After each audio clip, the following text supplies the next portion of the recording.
प्रिय विद्यार्थियों, अभिज्ञान शाकुंतलम के 7वें अंक के 13वें श्लोक तक हम पिछले व्याख्यान में अध्ययन कर चुके हैं। 13वें श्लोक में हमने देखा कि जैसे ही राजा दुष्यंत मारीच ऋषि के आश्रम में प्रवेश करते हैं, तभी उनकी दाहिनी जो भुजा है वो फड़कने लगती है, और दाहिनी भुजा का फड़कना सुंदर स्त्री की प्राप्ति का सूचक होता है, अर्थात शुभ शकुन व्यक्त हो रहा है। तो राजा अपनी दाहिनी भुजा के फड़कने पर कहता है कि हे भुजा,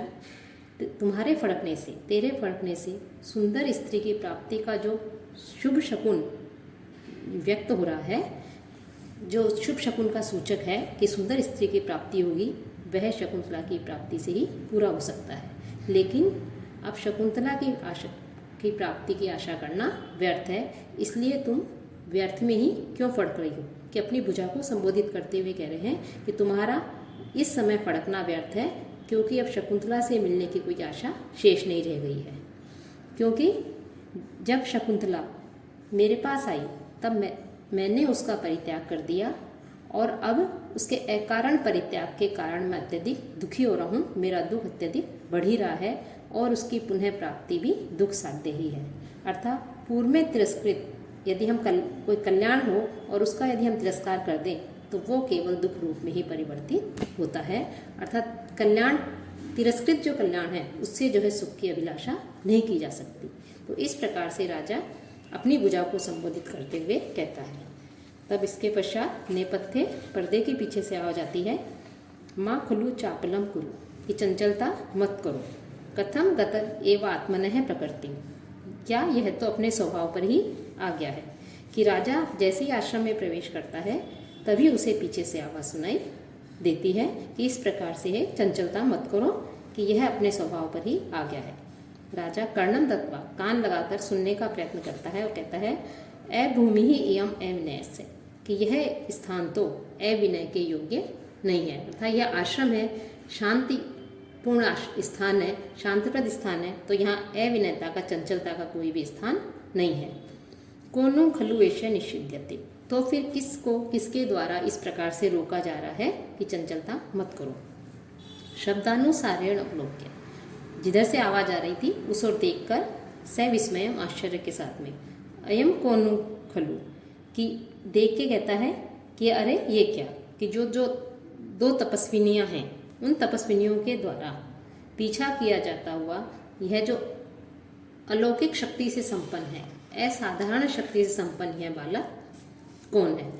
अर्थात यह कौन है कि जो बालोचित स्वभाव विरुद्ध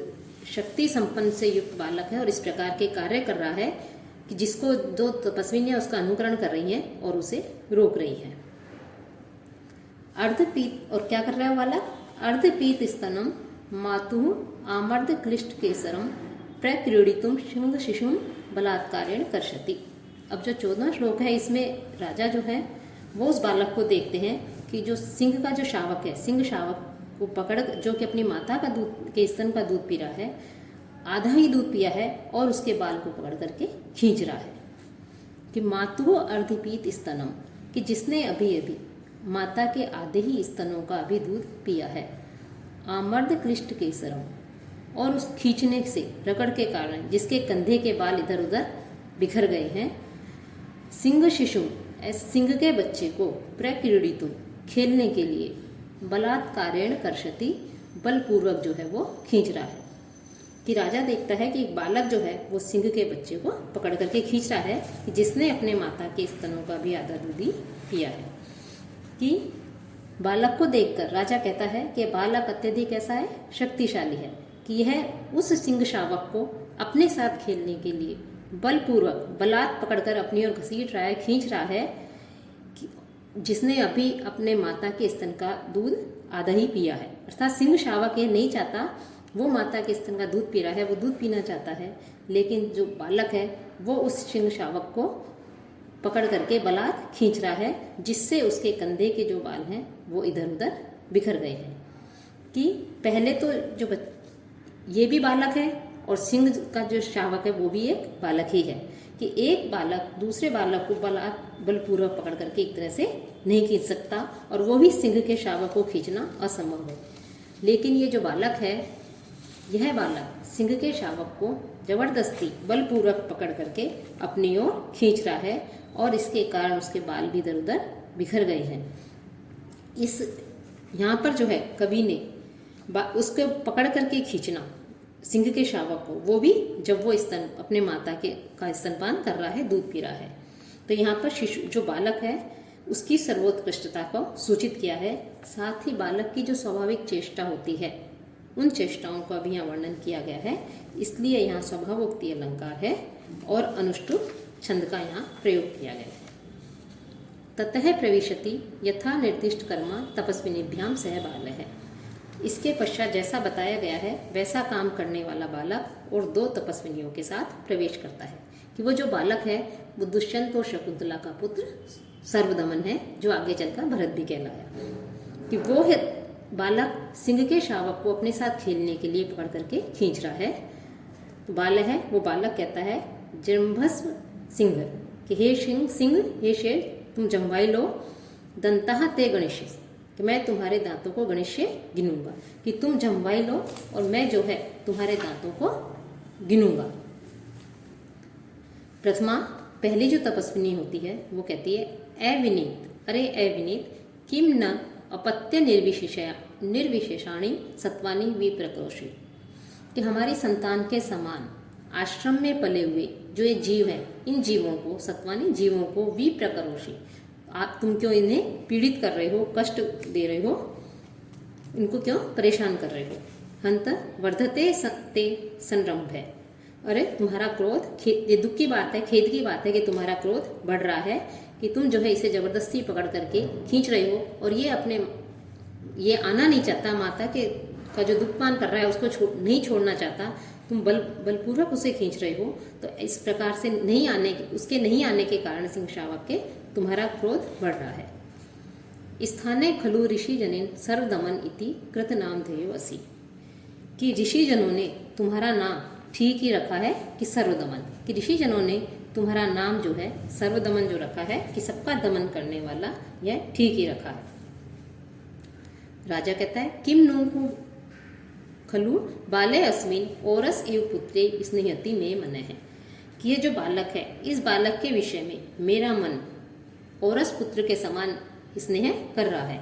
अर्थात इस बालक को देख करके मेरे हृदय में इस बालक के प्रति इस प्रकार से प्रेम उमड़ रहा है जैसे मानो ये मेरा औरस पुत्र हो, मेरा खुद का पुत्र हो। नूनम अनपत्याया मां वत्सलेति,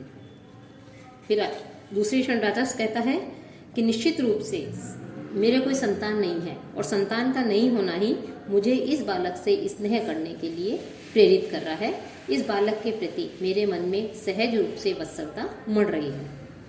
दूसरी तपस्विनी कहती है एषा खलु केसरिणी त्वाम लंघिष्यति यदि तस्याः पुत्रकम न मुंचसी, कि यह जो सिंघनी है कि जिसके शावक को पकड़ करके तुम खींच रहे हो, तो यदि यह सिंघनी तुम पर आक्रमण कर देगी, कब करेगी, यदि तुम इसके तस्याः पुत्रकम न मुंचसी, यदि तुम इसके शावक को, इसके बच्चे को नहीं छोड़ोगे। यदि तुम इसके बच्चे को नहीं छोड़ते हो तो यह सिंघनी जो है जिसका कि दूध पी रहा है बालक, यह सिंघनी तुम्हारे ऊपर आक्रमण कर देगी। बालक है जो बालक होता है वो सस्मितम मुस्कुराहट के साथ में अहो बलिए खलु बीतो अस्म, कि मैं तो बहुत अधिक डरा हूँ, अर्थात उन लोगों को चिढ़ाने के लिए कहता है कि मैं तो, अरे आप लोगों की इस बात से कि सिंघनी मेरे ऊपर आक्रमण कर देगी, मैं इससे भयभीत हो जाऊंगा, डर जाऊंगा, ये तो जो है मैं अत्यधिक डरा हुआ हूँ। ऐसा कह करके अपने नीचे के होठ को अधरोष्ट दिखाता है, अर्थात उन लोगों को चिढ़ाता है। इति अधरम दर्शयति, फिर राजा कहता है महतः तेजसो बीजम बालो अयम प्रतिभाति में स्फुलिंगावस्थया वहनी एधापेक्ष इव स्थित है, कि महतः तेज है, तेज से है, महतः कि बहुत बड़े, तेज से है तेज का, अत्यधिक तेज का, बीजम बीज रूप, अयम बाल है यह बालक क्या है, अत्यधिक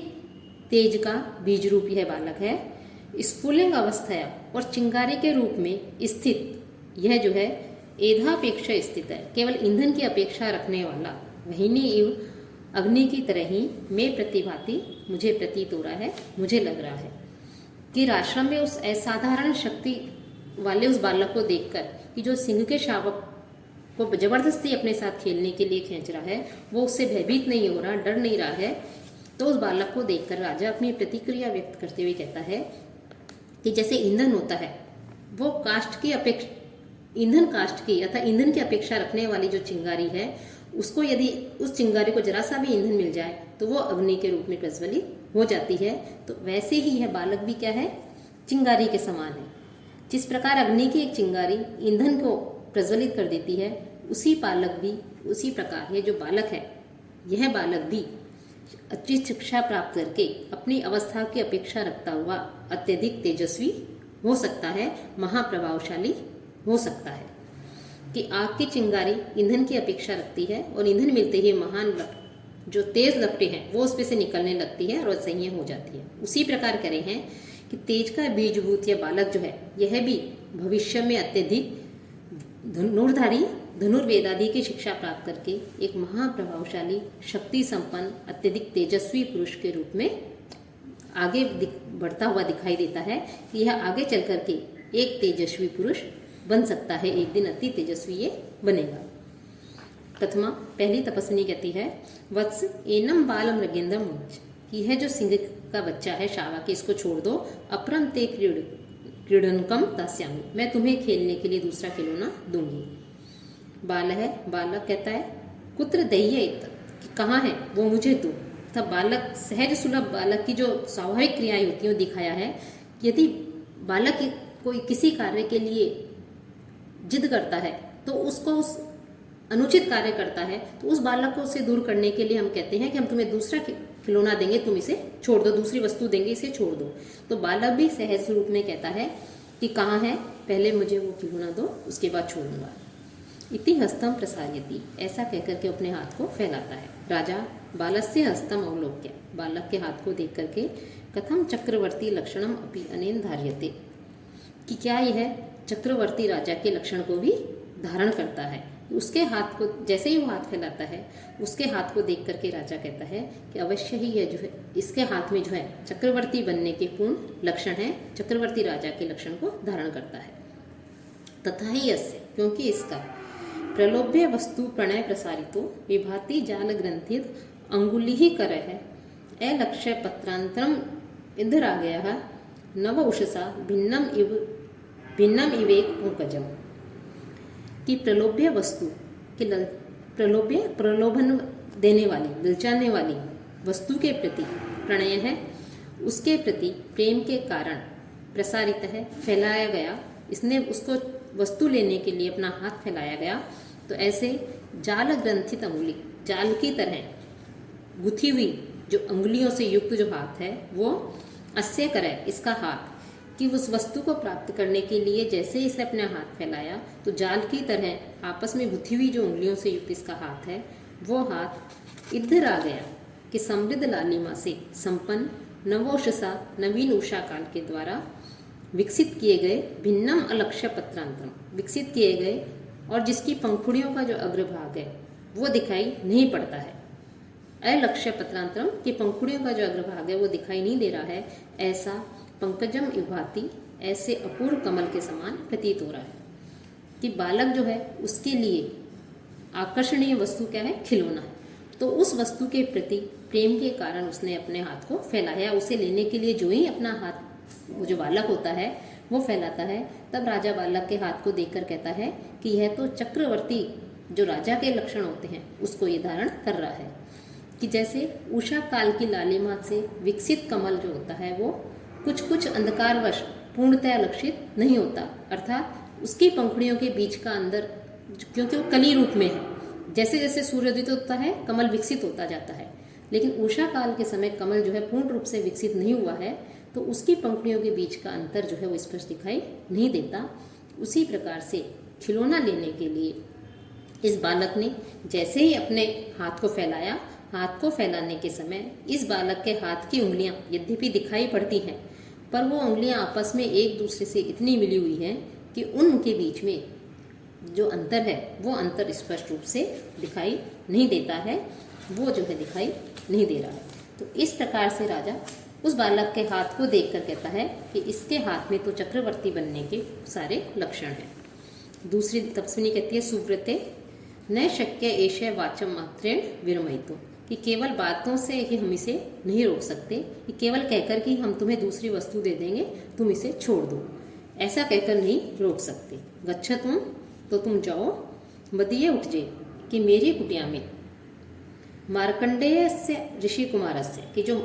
ऋषि कुमार मार्कंडेय हैं उनका वर्ण चित्रितो, रंगीन जो मृत्तिका मिट्टी है उससे बना हुआ, मृत्तिकाय मयूर है तिष्ठति, मिट्टी का मयूर बना हुआ है, कि जो मार्कंडेय ऋषि हैं उनके द्वारा बनाया हुआ रंगीन मिट्टी का जो मयूर है वो जो है मेरी कुटिया में रखा हुआ है।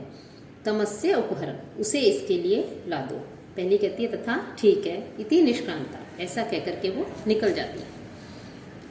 बाल है, बाला कहता है अनेने तावत क्रीडिष्यामि, कि तब तक मैं इससे खेलता हूँ।